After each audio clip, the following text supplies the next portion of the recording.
Allah is calling you. নাহমাদুহু ওয়া নুসাল্লি আলা রাসূলিহিল কারীম আম্মা বাদ। আলহামদুলিল্লাহ, আগামীকাল থেকে পবিত্র রমাদান মাস আমাদের সামনে আসতে চলেছে। আমরা আল্লাহ রাব্বুল আলামিনের কাছে দোয়া করব যেন আল্লাহ তাআলা সুস্থ শরীরে আমাদেরকে এই রমাদান মাসে অর্থাৎ আগামীকাল থেকে যে শুরু হচ্ছে এই রমাদান মাসে যেন আমাদের সুস্থ শরীরে আল্লাহ তাআলা পৌঁছে দেন।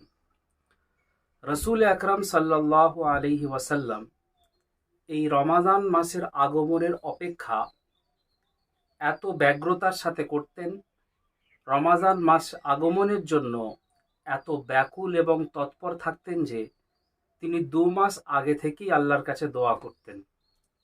হাদিস শরীফের মধ্যে এসেছে রাসূল সাল্লাল্লাহু আলাইহি সাল্লাম দোয়া করতেন, আল্লাহুম্মা বারিক লানা ফি রাজাব ওয়া শাবান ওয়া বাল্লিগনা রমাদান।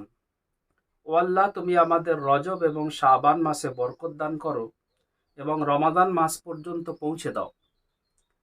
এছাড়াও একজন প্রখ্যাত তাবেঈ ইবনে ফজল রাহমাতুল্লাহি আলাইহি তিনি তার গ্রন্থের মধ্যে লিখেছেন যে তাদের যুগের লোকেরা এই রমাদান মাসের অপেক্ষা এত উৎসুকতার সাথে, এত ব্যগ্রতার সাথে করত যে কানু ইয়াদউন আল্লাহ সিত্তাতা আশহুরিন আন ইউবাল্লিগাহুম রমাদান। তারা 6 মাস আগে থেকেই আল্লাহ রাব্বুল আলামিনের কাছে দোয়া করত যে আল্লাহ তাদের যেন রমাদান মাস পর্যন্ত পৌঁছে দেন।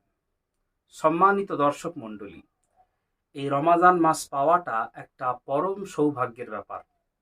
আমরা প্রত্যেকেই দোয়া করব আল্লাহ তাআলা যেন আমাদের সুস্থ শরীরে এই রমাদান মাসে পৌঁছে দেন। এই রমাদান শব্দটি আসলে রমিজা শব্দ থেকে নির্গত, যার আবিধানিক অর্থ হচ্ছে উত্তপ্ত হওয়া, জ্বলে যাওয়া, দগ্ধ হওয়া ইত্যাদি।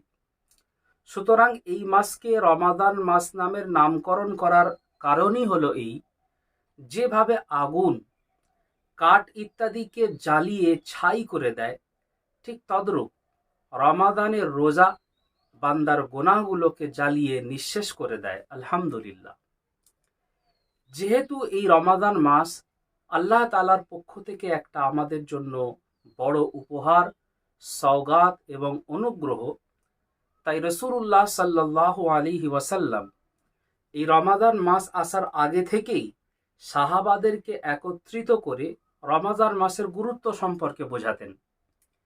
একটি হাদিসে বর্ণিত আছে, হযরত উবাদা ইবনে সামিত রাদিয়াল্লাহু তাআলা আনহু থেকে বর্ণিত, তিনি বলেন যে একবার রমাদান মাস নিকটবর্তী ছিল। রাসূল সাল্লাল্লাহু আলাইহি ওয়াসাল্লাম আমাদেরকে লক্ষ্য করে বললেন, ইয়া আইয়ুহান নাস আতাকুম রমাদান শাহরু বারাকাতিন ফিহি খাইর। ও লোক সকল, রমাদান মাস আসতে চলেছে, এটা একটি বরকতপূর্ণ মাস, ফিহি খাইর, যার মধ্যে অনেক মঙ্গল নিহিত আছে।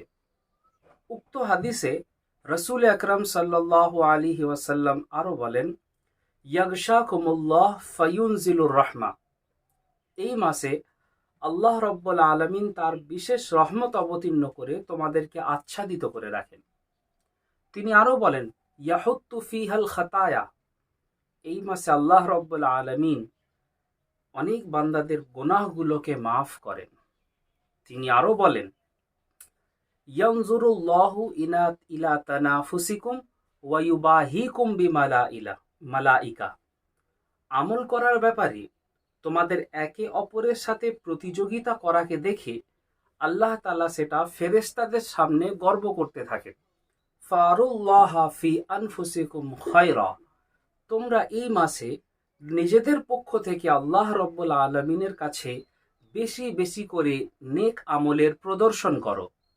এবং তিনি আরো বলছেন, ফা ইন্নাশ শাকিয়্যা কুল্লাশ শাকিয়্যি মান হুরিমা ফিহি রাহমাতাল্লাহ। চরম হতভাগা, নিতান্ত হতভাগা হচ্ছে সেই ব্যক্তি যে রমাদান মাস পাওয়ার পরেও আল্লাহর রহমত থেকে বঞ্চিত থাকে। সম্মানিত দর্শক মণ্ডলী, এই হাদিস দ্বারা আমরা রমাদান মাসের গুরুত্ব কতটুকু বুঝতে পারি। এই হাদিসের একটি অর্থ এই যে আল্লাহ তাআলা বান্দাদের আমল করার প্রতিযোগিতাকে দেখে ফেরেশতাদের সামনে গর্ব করার অর্থ কি? মুহাদ্দিসিনে কেরাম এর ব্যাখ্যা করেছেন যে যখন আল্লাহ তাআলা হযরত আদম আলাইহিস সালামকে সৃষ্টি করতে চাইলেন এবং বললেন ওয়াইজ ক্বালা রাব্বুকা লিল মালাইকাতি ইন্নী জাইলুন ফিল আরদি খলিফা, যে আমার ফেরেশতারা আমি পৃথিবীতে আমার প্রতিনিধি সৃষ্টি করতে যাচ্ছি, তখন ফেরেশতারা আপত্তি করে বলেছিলেন আতাজআলু ফিহা মান ইউফসিদু ফিহা ওয়া ইয়াসফিকুদ দিমা, আপনি কি এমন সম্প্রদায়কে সৃষ্টি করছেন, এমন জাতিকে সৃষ্টি করছেন যারা নিজেদের মধ্যে ফিতনা ফাসাদ করবে এবং রক্তপাত করবে। নাহনু নুসাব্বিহু বিহামদিকা ওয়া নুকাদ্দিসু লাক, আপনার পবিত্রতা বর্ণনা করা যদি উদ্দেশ্য হয়, আপনার শ্রেষ্ঠত্ব বর্ণনা করা যদি উদ্দেশ্য হয়, তাহলে আমরা তো দিবারাত্রি তা করেই চলেছি। তখন আল্লাহ রাব্বুল আলামিন বলেছিলেন ইন্নী আ'লামু মা লা তা'লামুন, আমি যা জানি তোমরা তা জানো না। এই রমাদান মাসের আগমন যখন ঘটে, যখন উম্মতে মুহাম্মাদিরা আমল করার ক্ষেত্রে একে অপরের সাথে প্রতিযোগিতা করে, প্রতিদ্বন্দ্বিতা করে, এই দৃশ্যটা আল্লাহ রাব্বুল আলামিন ফেরেশতাদের কাছে দিয়ে গর্ব করেন, অর্থাৎ তাদেরকে স্মরণ করাতে চান যে দেখো এরা হচ্ছে সেই সম্প্রদায় যাদের সামনে তোমরা আপত্তি করেছিলে আতাজআলু ফিহা মান ইউফসিদু ফিহা ওয়া ইয়াসফিকুদ দিমা। সম্মানিত সুধী, এই রমাদান মাস অত্যন্ত বরকতপূর্ণ মাস। এই মাসের ব্যাপারে, এই মাসের বরকতের ব্যাপারে রসুল আকরাম সাল্লাল্লাহু আলাইহি ওয়াসাল্লামের একাধিক হাদিস শাস্ত্রের মধ্যে আমরা পেয়ে থাকি। তার মধ্যে একটা প্রসিদ্ধ হাদিস হলো এই, হযরত আবু হুরায়রা রাদিয়াল্লাহু তাআলা আনহু থেকে বর্ণিত, রসুল সাল্লাল্লাহু আলাইহি ওয়াসাল্লাম বলেন ইদা জাআ রমাদান, যখন রমাদানের আগমন ঘটে, ফুত্তিহাত আবওয়াবুল জান্নাহ, আল্লাহ তাআলা জান্নাতের দরজাগুলো উন্মুক্ত করে দেন। ওয়া গুল্লিকাত আবওয়াবুন নার, এবং জাহান্নামের দরজাগুলোকে বন্ধ করে দেওয়া হয়। ওয়া সুফিদাতিশ শায়াতিন, এবং শয়তানদেরকে আবদ্ধ করে রাখা হয়, ফলে তারা আর কুমন্ত্রণা দিতে পারে না। তবে তারপরেও যে আমরা যে সমস্ত গুনাহের কাজ এ রমাদান মাসে করে থাকি, সেটা আমাদের ভেতরে থাকা নফসের প্রবৃত্তি, নফসের চাহিদা নিবারণের জন্য সেটি হয়ে থাকে।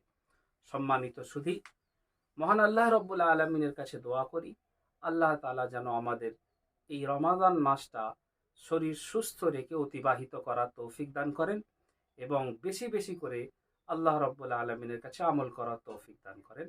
আমিন।